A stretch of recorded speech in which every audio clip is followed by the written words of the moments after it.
The deadly Ebola virus is now on its way to North America. 2 Americans infected with the disease in West Africa are being flown back to the U.S. for treatment. And at the scene of the outbreak, the World Health Organization now says Ebola is moving faster than efforts to control it.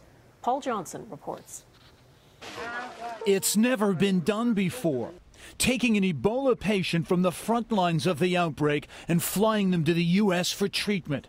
To do it, they'll use a private jet outfitted with a biocontainment tent.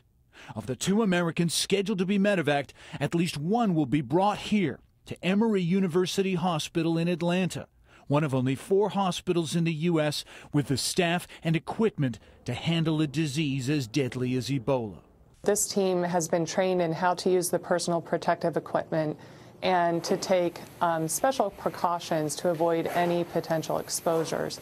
With the outbreak in West Africa showing signs of worsening, the U.S. Centers for Disease Control has declared the region a health threat level 3, its highest state of emergency, and warned against unnecessary travel there.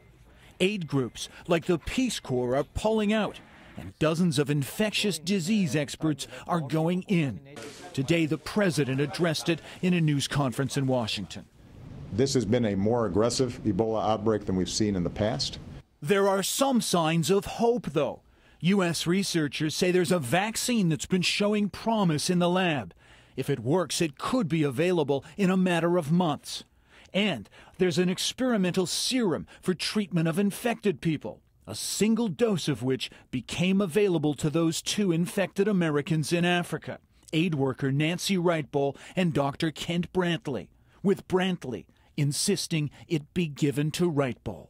I'm just as proud of him as I could possibly be. Paul Johnson, Global News, Washington. Here's what Ebola is all about. It's a viral disease. It targets blood cells and suppresses the immune system. It was first discovered in 1976 in Congo, then known as Zaire. Ebola begins with flu-like symptoms. It causes vascular damage and then severe internal and external bleeding. It's only transmittable through bodily fluids. There is no cure, and it is almost always fatal.